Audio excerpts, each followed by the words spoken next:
So are you guys all seeing my presentation? You can just give me a thumbs up if so. Awesome. Okay, so we're going to start today by going over what Harvest of the Month is and how it specifically can be applied to business and community settings. You're going to hear from a business and community Harvest of the Month participant, North Valley Food Bank, and then we're going to go over resources and a few upcoming events, and we'll also have some fun activities sparsed in there. So I'm Molly Kirkham. I'm the Montana Local Food Specialist at the National Center for Appropriate Technology. And presenting today is going to be Kristen Shepker, the Program Manager at North Valley Food Bank. So let's get started with the Harvest of the Month basics. These are our project partners. They help with things like reviewing the portal, materials, helping with mini grant programs, getting the word out. They upload events to their sites. And that's about it. We have quarterly meetings to discuss the direction of the program. So what is Harvest of the Month? The Montana Harvest of the Month program showcases Montana grown and raised foods in Montana schools, institutions, organizations, and businesses. The two primary goals of this program are to promote local healthy foods to Montanans and to support Montana farmers, ranchers, and food businesses. Each month, participating sites focus on promoting one locally grown item by serving it in at least one meal, snack, or a la carte offering, and displaying or distributing Harvest of the Month materials. Additionally, schools and early care and education settings participate by offering taste tests to students and doing educational lessons and activities. So I think it helps to have a little timeline of how everything works. After you decide you want to join the program, you register on the portal. You can do that at any time of year, although our program year does go from August to July. You could register in like June if you wanted to. Once you register, you gain access to the portal, which has all of the materials, guides, and resources in the digital format. Then, in order to receive your materials, you must complete the baseline survey. It is sent to you in the welcome email, and you can also find it on the portal under the reports tab. Then you begin showcasing the item, however works for you. And at the end of the program year, you must complete the end of year report to re-enroll in the program and receive any of the new materials we created that year. And then say you register late in the program year and have only been doing Harvest of the Month for a few months and don't feel like you have enough feedback to do the end of year survey, then you can just let me know and we'll just mark you as good to go. And then you can complete it the next year to re-enroll. So in your packet of materials, the one that we mail to you, you will receive posters, handouts, and table tents.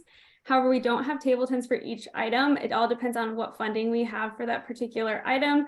So if you receive them and it looks like you're missing a few, you probably are, but it's meant to be that way.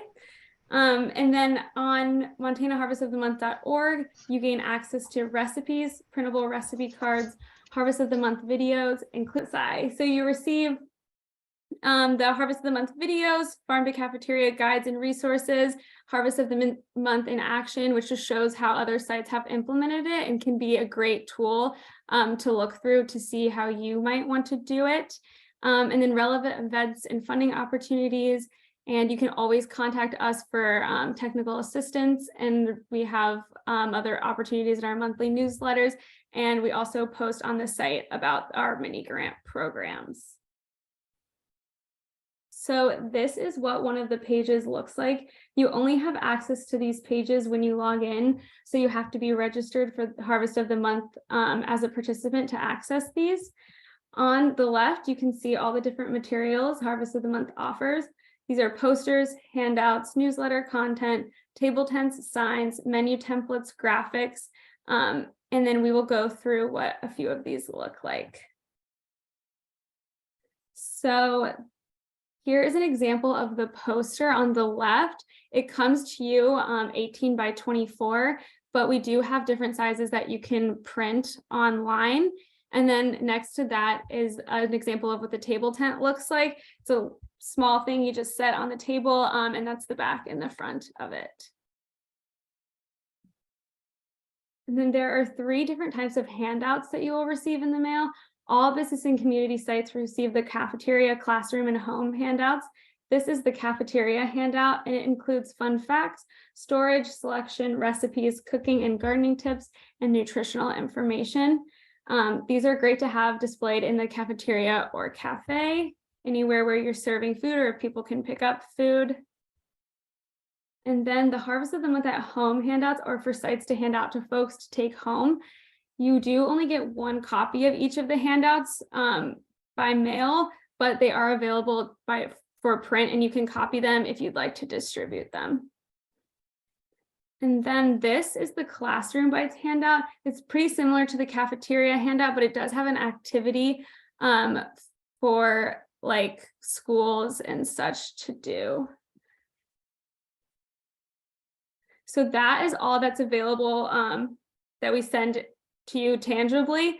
And so this is on the left, we do offer menu templates that you can download in a Word document and then edit yourself. If you have like a cafeteria menu, you can use this if you're showcasing herbs. And then on the right is a serving line sign that can be printed and displayed.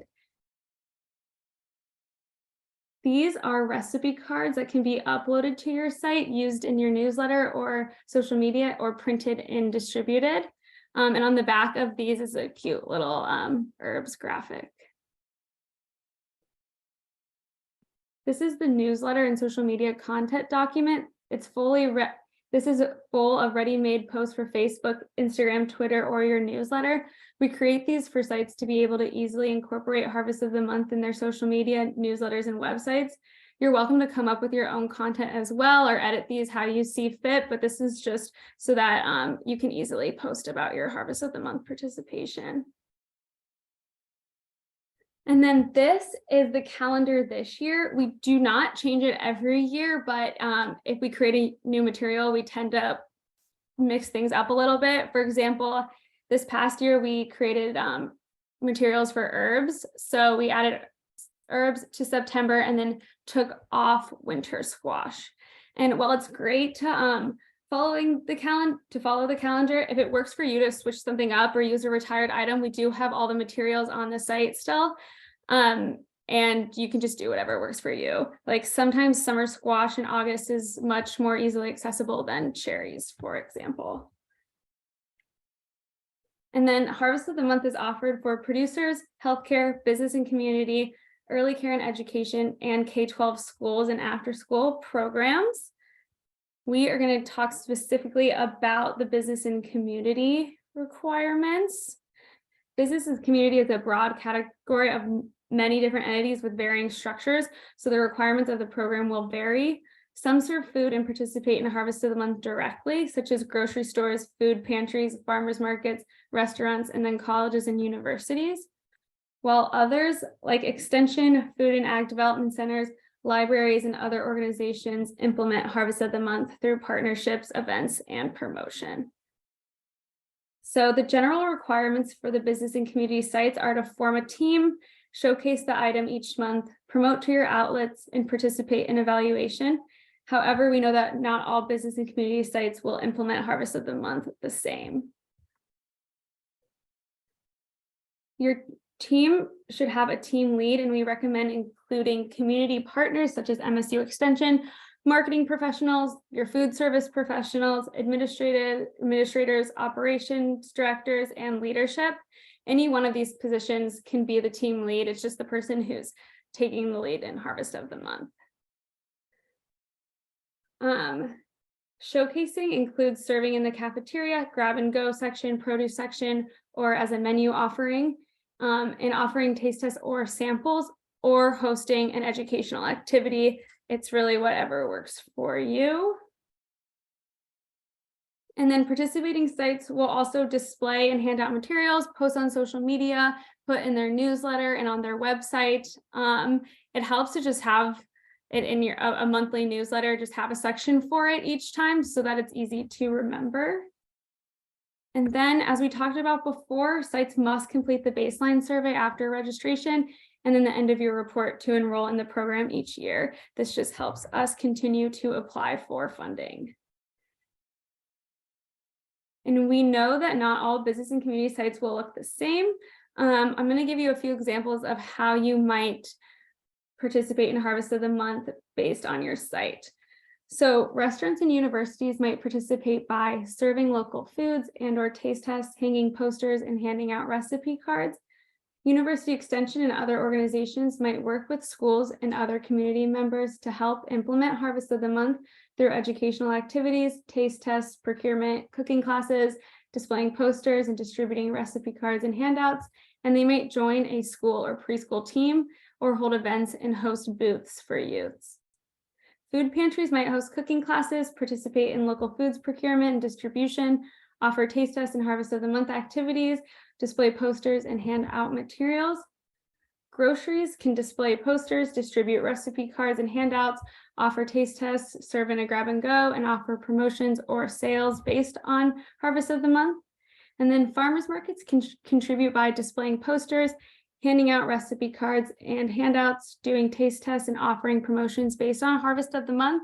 Sometimes other organizations will have Harvest of the Month booths at farmers markets. And then libraries have implemented Harvest of the Month by displaying and handing out materials, reading the Harvest of the Month books from our book nook, and hosting educational activities. And some of the libraries even do taste tests. So a little bit of the Harvest of the Month in action. Here is how University Extension and some partner organizations have implemented Harvest of the Month. The two photos on the left are of Harvest of the Month family cooking nights hosted by Disability, MSU Extension, SNAP Ed, Butte 4Cs, and 0 to 5. They hosted a series of 4 cooking classes over 4 months, and they showcased carrots, cherries, brassicas, and apples. I attended the cherry night, and it was so awesome. And then on the right is a photo of the Harvest of the Month Dairy Day at Whitehall School. That was hosted by MSU Extension, Madison and Jefferson counties. This event has happened in 2019 and 2022. And each event featured taste tests, a butter making lesson, goat milking, and an art activity using dairy. So these are a few examples of how food pantries implement Harvest of the Month. On the left is Kim Lloyd. She's serving up some leafy greens to showcase them at Helena Food Share. And then on the other 2 images are examples of sheets that Missoula Food Bank and Community Center has created to put in their kids' meal. They have Harvest of the Month item themed activities, recipes, and fun facts. And these are actually available on our site on the Harvest of the Month in action section for other people to download too. And then, like I said, farmers markets can participate in a variety of ways, such as this photo on the left shows kids at Helena Farmers Market painting with vegetable paints and vegetable stalks. This was at a booth that St. Peter's Health put on monthly at the Helena Farmers Market. And then the middle photo is O'Hara Commons online farmers market offering taste tests during pickup and distributing recipe cards. And then on the right is BLD Farms offering a little basil, tomato, and mozzarella appetizer in order to showcase the herbs that they grew and were selling at the farmers market that day. Do you guys have any questions about the business and community requirements? If not, we're going to go on to a little activity.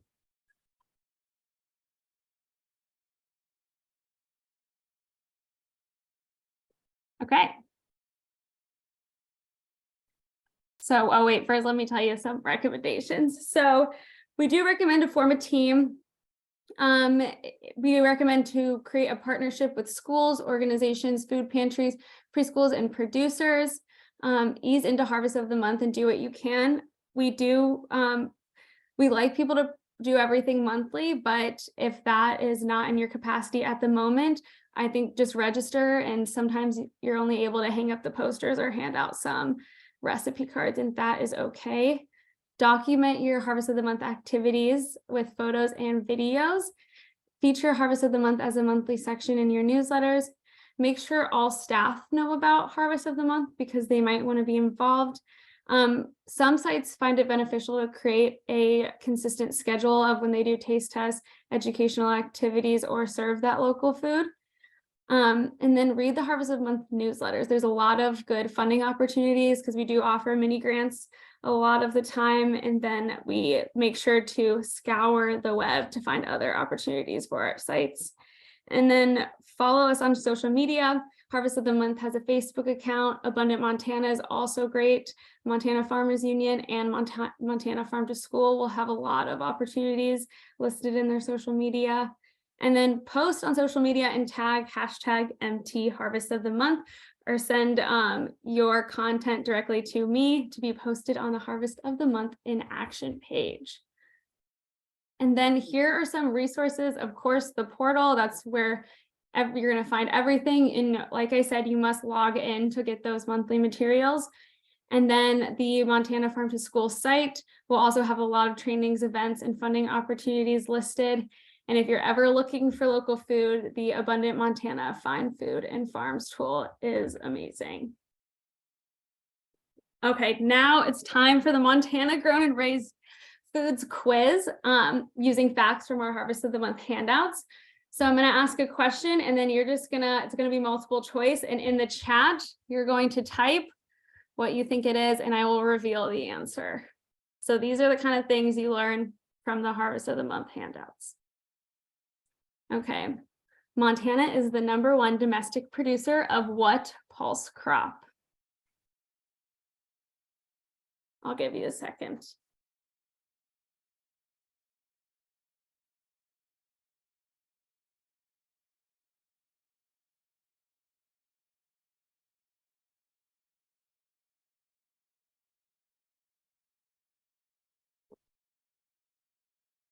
Okay, the answer is both A and B.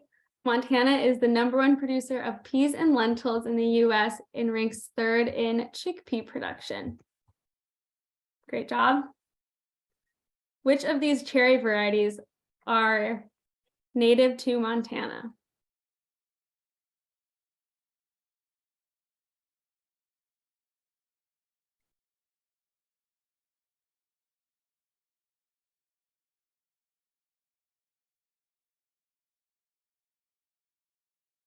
All right.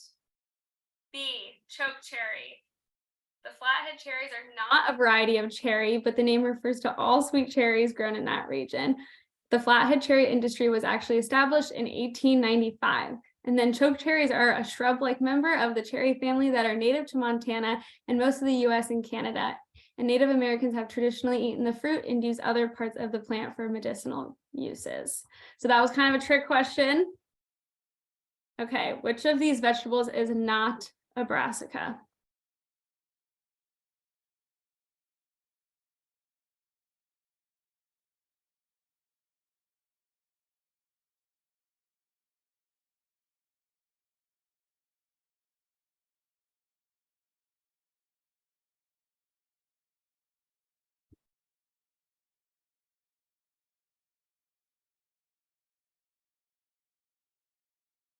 All right.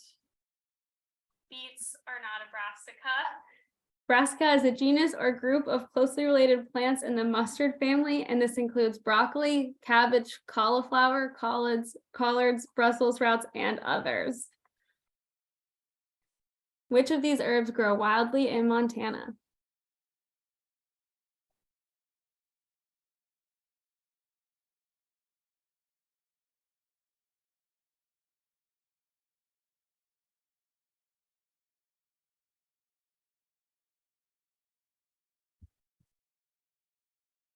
All of the above.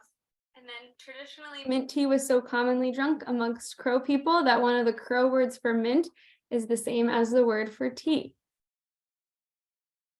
And now I am going to introduce Kristen Shepker, the program manager at North Valley Food Bank, to talk about Harvest of the Month. Thanks, Molly, and hi, everyone. And I just want to make a note that if anyone has any questions as I'm chatting about how we implement Harvest of the Month at our program site, please feel free to let me know. Otherwise, I will chat with you guys a little bit about how we do all things Harvest of the Month here at North Valley. So as Molly said, I am the program manager at North Valley Food Bank. You can, yes, perfect. Thank you. We are located in Whitefish, but we serve the entire northwestern corner of the state of Montana. And without knowing exactly what kind of organizations you all represent, I would imagine we're not alone in this, but we have seen an absolute skyrocketing demand for our services over the last just about 3 years. So part of that kind of growth experience has involved us looking for new ways to add additional services to our the food access work that we do here at the food pantry.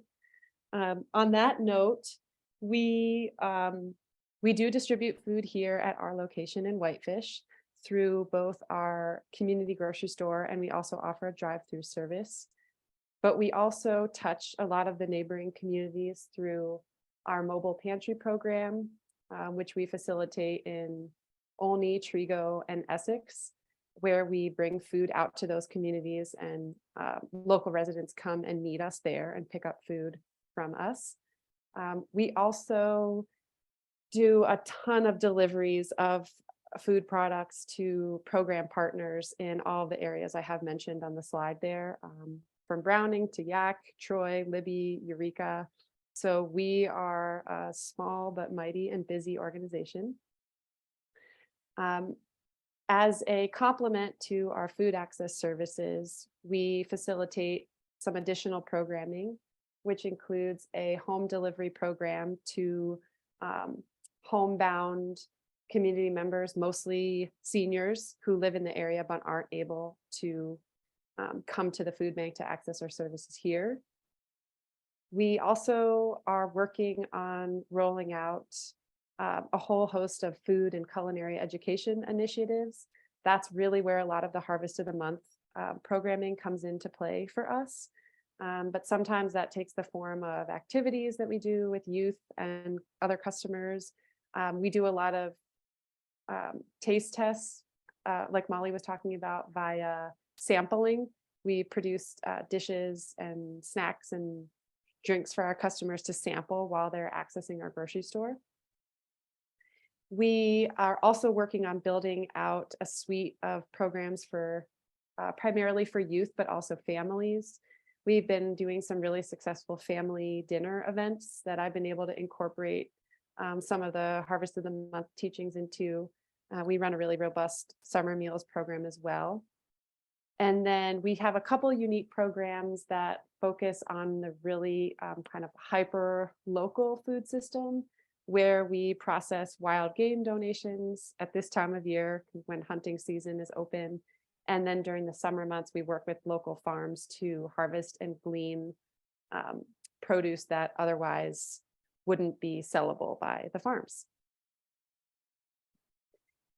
So to talk a little bit more specifically about the Harvest of the Month program here at North Valley Food Bank, I wanted to share a few examples of what it looks like on the ground.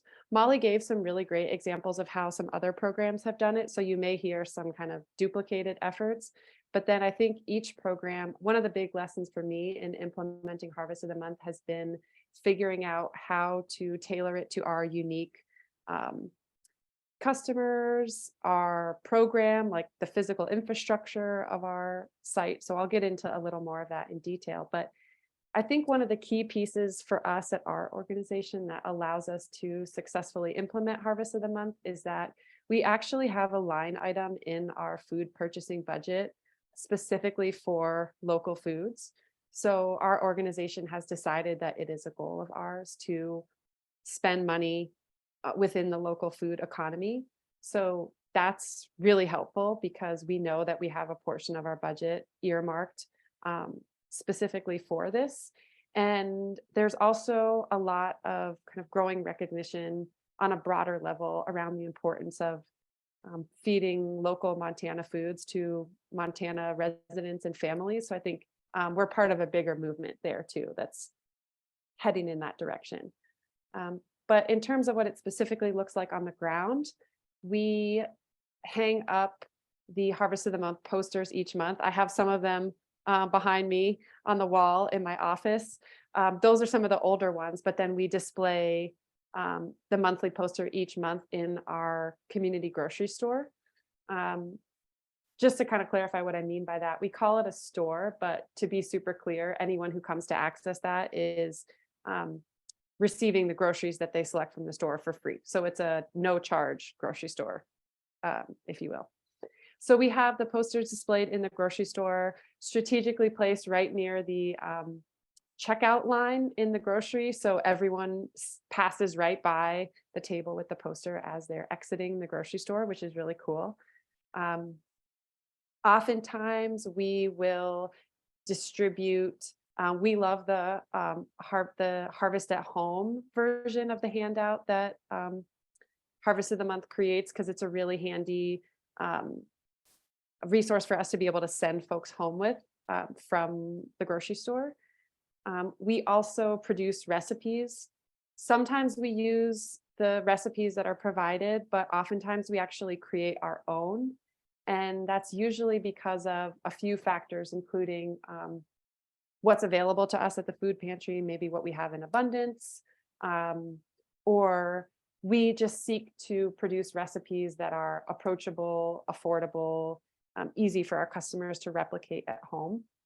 So the recipes always go out each month.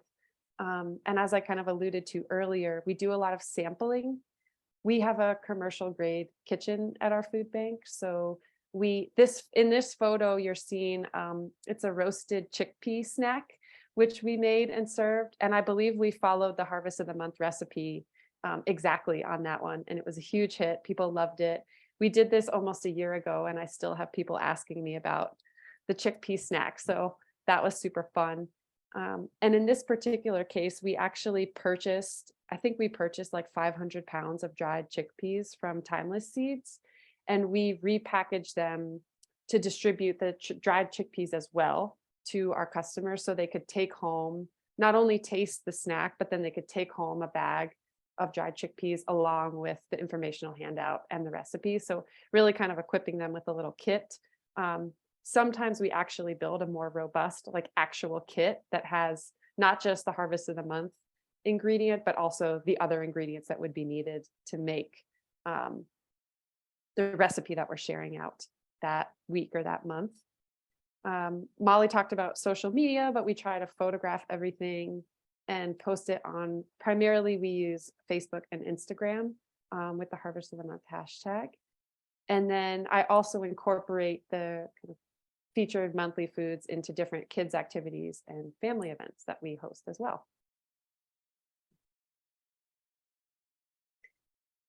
So why do we do this?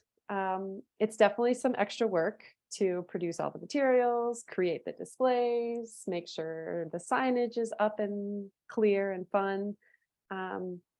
But we see it as a perfect fit with many aspects of the mission of our program. Our like actual mission statement is to build food security and strengthen communities. So we see this program as a perfect alignment with our mission to teach our customers ways that they can use ingredients in preparations they may not have thought about, educate folks on foods that are available right here in their backyards, and also to support the folks that we source this food from. When we spend money out of our food budget and it goes into another kind of segment of the local food economy, we see that as a win-win to everyone in our community, kind of strengthening our local food systems right here in and around Whitefish. Along with that, it's actually, we're in the process of updating our strategic plan for the next 3 years, and an increased focus on purchasing and distributing more local foods is built into our strategic plan. So again, this aligns really nicely with some of our organizational goals.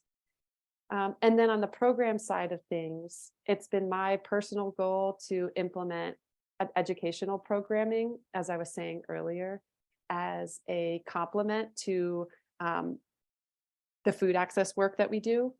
And this has, as I'm building that educational curriculum, Harvest of the Month was such a perfect kind of easy to use tool that I could kind of plug right into what we were trying to build where we had nothing previously existing. So it was a great framework for us to start testing out, how do we display these materials? What do our customers want? How do we source this product? All that. So it was a great opportunity for me to kind of get my feet wet in the world of programming. Um, Along with that, I've been using it as kind of a, a test for what we can produce in our new commercial kitchen. Um, the size of the recipes, the ingredients we're able to bring in, all that. And then really my favorite piece of all of this is that facilitating Harvest of the Month has given me this, it's opened up this whole new world and way to connect with our customers, for me to have conversations with people about their favorite ingredients or recipes they took home. And it's been really amazing to get to see and experience that with the folks that we serve. I wanted to quickly touch on a couple of, I think, the most exciting outcomes that we've observed as we've been implementing Harvest of the Month for, I want to say about a year and a half now. I'm not totally sure, but more than a year for sure. The recipes are a big hit with our customers, whether they are recipes that we pull directly from the Harvest of the Month portal or ones that we create on our own featuring those ingredients. We just conducted a very large customer satisfaction survey. And I asked a question specifically about whether folks had been encouraged to take certain ingredients home from our grocery store based on having sampled that product in the store. And 70% of people who took our survey said yes, they took an ingredient home because of the sampling, which is, I was pretty thrilled to see such a high response rate on that particular question, because it made me feel like we're not just, there's a reason why we're doing this, and our customers are really appreciating and enjoying it. Participating in the program has also dramatically strengthened our relationships with some of our local food producers, both here in town and also in other parts of the state of Montana. We now have contacts with vendors that we either never purchased from before or who we were purchasing from at a much smaller scale. So that's been really awesome to get to know the food producers who, live and work right in our own backyard. And then another key piece has been watching folks learn about Montana foods. I'm glad Molly did that little survey before, or kind of the quiz about some of the Harvest of the Month fun facts, because the only reason I knew the answer to most of those questions is because I've been implementing this program for the last year. There's such an extraordinary wealth of knowledge that is available to us about what exists here in our backyards, but a lot of us don't know anything about it, including those of us who spend our lives in food. So definitely a great source of education and information. And we sort of see knowledge as power here at the food bank, whether it's teaching someone a new recipe or, teaching them to look out for ingredients that are produced right here in the state. That's been really cool for us. And that's the last piece I kind of wanted to touch on. As you are beginning to implement Harvest of the Month at your program site, I just wanted to share some of the potential roadblocks that we encountered and maybe troubleshoot a little bit on how you could overcome them. Budget is definitely a big one and pretty obvious. So as I mentioned, we're lucky to have a portion of our food budget earmarked for local food purchasing, but you'll want to have a conversation about that internally to be sure that that's the case. We looked at that overall annual budget and broke it up into chunks so that I knew each month how much money I had to work with. And some months we spend more, some months we spend less. So it's definitely a kind of a constant dance just to make sure that you have that funding set aside to purchase the ingredients that you'll want to either sample or distribute or however you go about that. Recipe development, if you utilize recipes other than those that come with the Harvest of the Month materials, you'll just want to make sure that you build in time to purchase the ingredients, test the recipes, sample them, tweak them, etc. Sourcing is a big issue for us. Like I said in the beginning, it was a little trickier. Now we have great relationships with some of our local producers, but building those relationships in the beginning took some time. We had to kind of explain to some of the folks that we buy from, like, we're part of this program, we're looking to purchase this food, but we really kind of need it this month and not next month. And so just kind of working through some of those constraints took a little bit of time in the beginning. I mentioned storage on this slide because it's a big issue for us at the food bank. We are kind of bursting at the seams and using every last little inch of storage capacity that we have. So just being mindful of, if you're going to bring in our case, 500 pounds of lentils, where are those lentils going to go? Do we have adequate storage space for them? And we want to make sure we bring them in time for that Harvest of the Month, for that month, but we don't want to bring them too early because then we have to store them and the logistics that come with that. The photographs that I have here on this particular slide are, this is a group of volunteers that is working to repackage 25-pound bags of lentils into smaller bags. We, similarly to the chickpea photo that appeared earlier in the presentation, we purchased the lentils in bulk and then repackaged them into 1-pound bags so that our customers could take some home with them if they wanted to. So just thinking about the time that is going to go into, whether it's repackaging or the preparation to cook a recipe or a sample for a taste test, just being mindful of time. And I threw on there materials as well. In our case, we had to make sure we had these green lentils on the screen are repackaged in a plastic bag with a sticker label. So it's simple, but these things take time and consideration, like making sure that we had all the plastic packaging, the sticker labels printed up, all that. And I kind of went slightly out of order, but in the same vein, just ensuring that you have a staff and or volunteer team that is aware of the program, knows what the goals are, and is able to help with some of these tasks, such as, those are all volunteers that are in the photo there, repackaging that big bag of lentils. So shout out to them for helping us pull this off. And I think that is that. Happy to answer any questions now, or Molly, if it makes sense to save that to the end. I threw my contact information on there just in case anyone wants to contact me offline to chat through any of this in greater detail. I totally welcome folks to reach out to me anytime. And yeah, if anyone has any questions, thanks so much, Kristen. You can ask your questions now. We have some time. Cool. I may as well mention while we wait for a second for folks to think of questions. The photo that's on there is a picture of each year we do a local, each fall we do a fruit harvest where we send volunteers out into the community to pick fruit off of trees, primarily that are attracting wildlife like bears and deer. But this year it worked perfectly to do that along with our Apple Month. So we were actually able to distribute bags of super local apples to our customers, along with some of the samples that we did throughout Apple Month. We made a homemade apple juice, which people went crazy over. It was like literally just pressed apples, but it was these apples that we picked from trees in our own community. So I threw that photo on there because it's one of my favorite examples of a way that we have kind of tailored Harvest of the Month to fit some of our unique needs and constraints. And that was a really, really fun one. But that's almost 1,000 pounds of fruit from local trees that got picked on one day last September.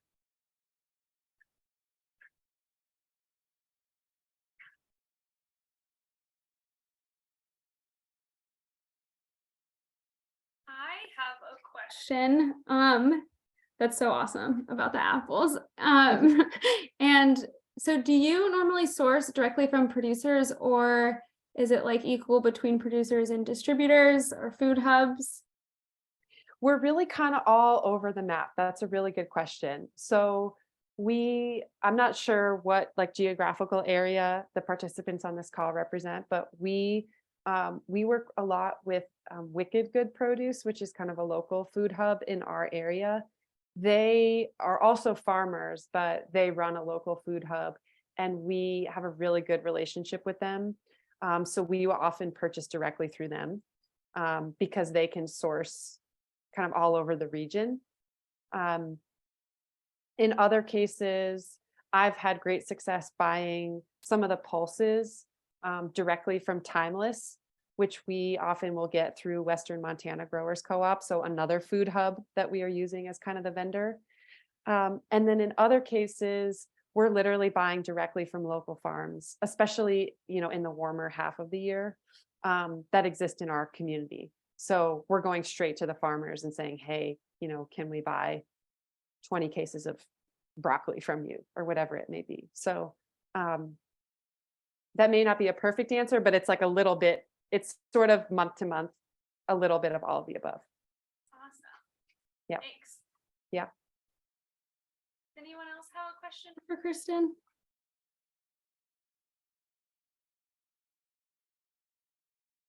I have a question. This is Ashley. Hi, I should turn on my video. I'm over at Missoula Food Bank, and we don't have a commercial kitchen available to us. And I know you said you guys recently had that available. And so I was wondering if you have any advice. I've seen like a lot of the things that you've mentioned, having a commercial kitchen would be so helpful. And like, I've definitely thought of chickpeas and wanting to like partner with an organization possibly to like make that happen, but that just seems to be another barrier. So I wonder if, because that's a new thing for you guys, if you have any advice on how to do Harvest of the Month while like working around that barrier. Yeah. Quick clarifying question. Do you have any kind of cooking equipment? Can you prepare food at all? We have a kitchen. We do not have like a stove or oven to. Right. Okay. Yeah. So it's mostly like a prep space. Yes, exactly. Okay. Okay, cool. So that's definitely somewhat limiting, but I think there's still ways you can kind of creatively still facilitate the program. You could consider doing like a version of the route that we go, where we source and then just distribute the product as is. So for instance, like repackaging the dried lentils. It may not be quite as exciting to give it out with like a sample of a snack that can entice people to take it home. But we've actually found that that's super successful even without the samples. Having a nice display, and I mean, there may be an opportunity for you guys to do that at Missoula in your grocery store. If there's an area where you could have the Harvest of the Month materials and like the repackaged bags of chickpeas or whatever. But admittedly, that would be harder with some of the products.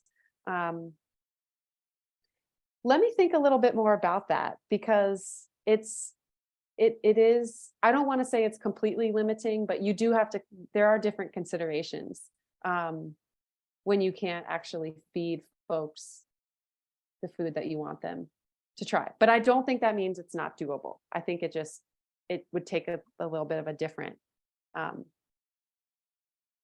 it would just take a slightly different approach. But if I'll keep that in mind. And if I come up with something that seems like, oh my gosh, this would be a great fit, I can totally let you know.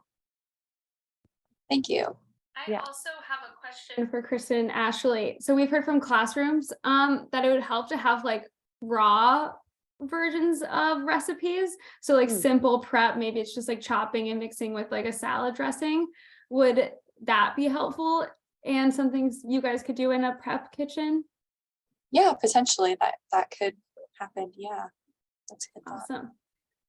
I could consider compiling a list of some of the recipes we've done, but as I'm thinking through it a little more, a lot of our recipes have actually been no cook. Like we did a raw carrot salad during Carrot Month that was just like grated carrots.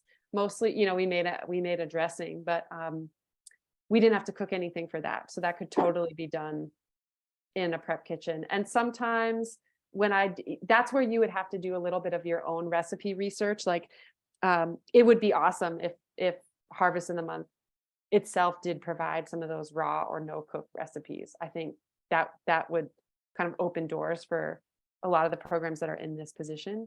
But I'll also throw it out there that like Google is an awesome tool. I use straight up Google searches for recipe inspiration all the time. So something to keep in mind. Any more questions?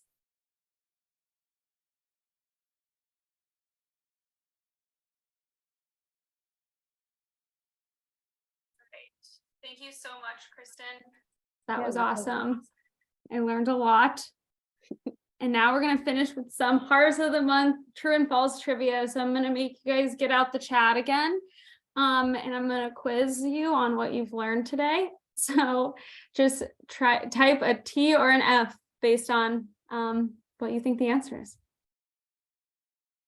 Okay, sites can request as many poster packets as they need.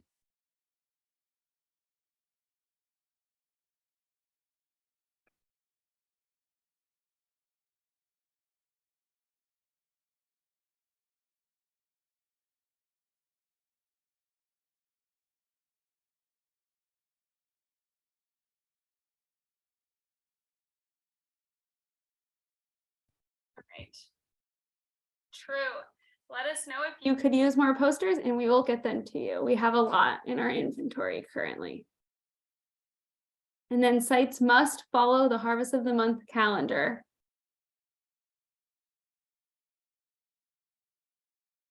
Oh, got it, Mackenzie. Thanks for letting me know.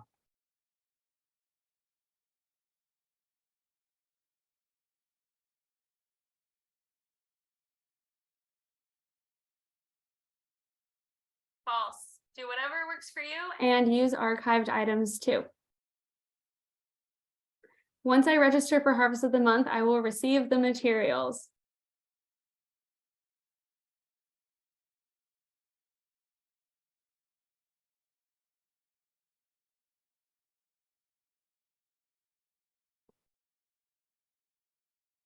False. You must complete the baseline survey. You also must complete the end of year survey to re-enroll in the program and receive any new materials. So once you register, we'll send you a link for the baseline survey. It takes like 5 minutes. You complete that and then we send you the materials. And that just helps us apply for more funding. And then I can email Molly and ask where to source Montana chickpeas.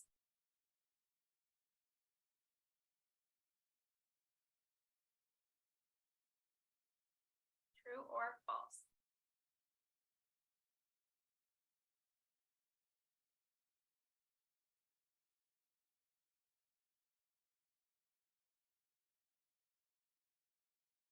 True. However, the Abundant Montana Find Food and Farms tool is also an amazing resource. And when you email me, odds are that's where I'm going to look. Harvest of the Month for business and community sites must perform taste tests.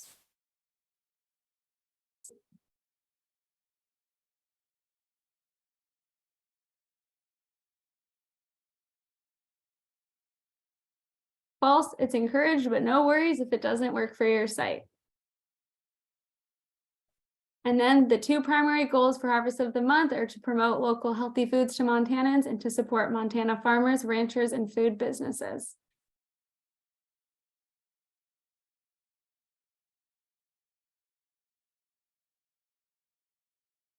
Yep, true. All right, and then I just have one upcoming event to share with you. The Farm to School Workshop, Harvest of the Month for Rural Communities. I'm just going to read this to you. Join the National Center for Appropriate Technology, Farm to School of Park County, Gardner Schools, and partners for the first of 3 Farm to School workshops. This workshop will provide general training on Farm to School and Montana Harvest of the Month, as well as feature how Gardner Public Schools and Farm to School of Park County implement these initiatives. If you are a parent or organization interested in helping with taste tests, a food service director, in search of realistic recipes and local procurement strategies, an educator looking to align farm to school activities with curriculum, or a producer interested in working with schools and other institutions, this event is for you. And then you can register at the portal and then just /events, and you'll see a little tab for events on top of that page. So that is all I have. Are there any questions for me or Kristen, if you've thought of any questions for her?